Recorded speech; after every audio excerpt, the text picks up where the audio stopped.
Hello ಗೆಳೆಯರೆ, welcome to S speech in Kannada channel. ಈ ಒಂದು ವಿಡಿಯೋದಲ್ಲಿ ವಿಶ್ವ ಏಡ್ಸ್ ದಿನದ ಸುಂದರ ಕನ್ನಡ ಭಾಷಣ ನೋಡ್ತಾ ಇದ್ವಿ. ಹಾಗೆ ಒಂದು ಭಾಷಣ ಅಂತಕ್ಕಂಥ ಇಷ್ಟ ಆಯ್ತಾ? ಇಷ್ಟವಾದ್ರೆ ಒಂದು ಲೈಕ್, ನೀವು ಒಂದು ಲೈಕ್ ಅನೇಕ ವಿಡಿಯೋ ಪ್ರೋತ್ಸಾಹ ತುಂಬಾ ಸಿಗುತ್ತೆ. ಇನ್ನೊಬ್ರು ಶೇರ್ ಮಾಡಿ ಸಾಧ್ಯ. ಇಂಥ ಅನೇಕ ವಿಡಿಯೋ ಚಾನಲ್ ಸಬ್ಸ್ಕ್ರೈಬ್ ಆಗಿ. ನೀವು ಯಾವ ರೀತಿಯ ಭಾಷಣ, ಯಾವ ರೀತಿಯ ಪ್ರಬಂಧ ಬೇಕಂತೇಳಿ ಕಾಮೆಂಟ್ ಮಾಡಿ. ಆ ರೀತಿಯ ಪ್ರಬಂಧ ಭಾಷಣ ಅಂತ ಎಲ್ಲ ನಮ್ಮ ಪ್ರಯತ್ನ ಪಡ್ತಾನೆ. ಹಾಗೆ ಒಂದು ಮಾಹಿತಿ ತುಂಬಿದ ಭಾಷಣ ನೋಡ್ತಾ ಹೋಗೋಣ ಬನ್ನಿ. ಈ ವೇದಿಕೆಯ ಮೇಲೆ ಆಸೀನರಾಗಿರುವ ಪ್ರಮುಖರೇ, ಮುಖ್ಯೋಪಾಧ್ಯಾಯರೇ, ಶಿಕ್ಷಕರೇ, ಪೋಷಕರೇ ಹಾಗೂ ಗೆಳೆಯರೆಲ್ಲರಿಗೂ ಶುಭೋದಯ. ಈ ಸಂದರ್ಭದಲ್ಲಿ ವಿಶ್ವ ಏಡ್ಸ್ ದಿನಾಚರಣೆ ಕುರಿತು ಮಾತನಾಡಲು ಬಯಸುತ್ತೇನೆ.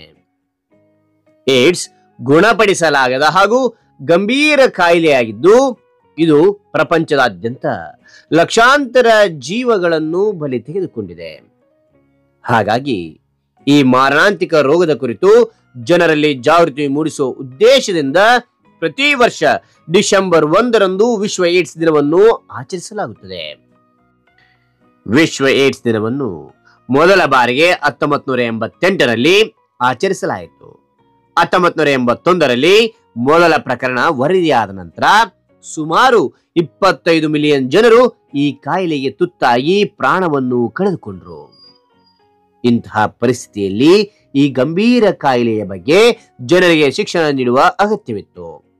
ಇದನ್ನು ಗಮನದಲ್ಲಿಟ್ಟುಕೊಂಡು ಈ ಮಾರಣಾಂತಿಕ ಕಾಯಿಲೆಯ ಬಗ್ಗೆ ಜನರಿಗೆ ಅರಿವು ಮೂಡಿಸಬೇಕೆನ್ನುವ ಸಲುವಾಗಿ 1987ರಲ್ಲಿ ಥಾಮಸ್ ನೆಟ್ಟರ್ ಮತ್ತು ಜೇಮ್ಸ್ ಡಬ್ಲ್ಯೂ ಬನ್ ಅವರು ಏಡ್ಸ್ ದಿನವನ್ನು ಆಚರಿಸುವ ಪರಿಕಲ್ಪನೆಯನ್ನು ಜಾರಿಗೆ ತಂದರು.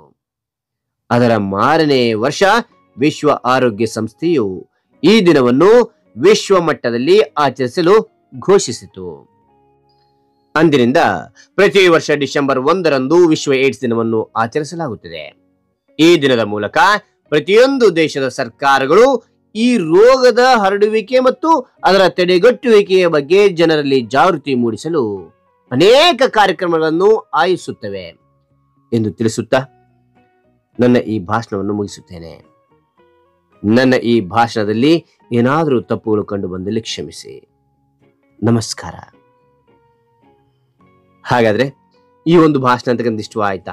ಇಷ್ಟವಾದ್ರೆ ಒಂದು ಲೈಕ್, ನೀವು ಒಂದು ಲೈಕ್ ಅನೇಕ ವಿಡಿಯೋದಲ್ಲಿ ಪ್ರೋತ್ಸಾಹ ತುಂಬಾ ಸಿಗುತ್ತೆ. ಇನ್ನೊಬ್ರಿಗೂ ಶೇರ್ ಮಾಡಿ, ಇನ್ನೊಬ್ರು ಸಾಧ್ಯ. ಇಂಥ ಅನೇಕ ವಿಡಿಯೋಗಳ ಚಾನಲ್ ಸಬ್ಸ್ಕ್ರೈಬ್ ಆಗಿ. ಮತ್ತೊಂದು ಹೊಸ ವಿಷಯದೊಂದಿಗೆ ಮತ್ತೊಂದು ಹೊಸ ವಿಡಿಯೋದಿಂದ ಭೇಟಿ ಆಗೋಣ. Thank you for watching. Bye.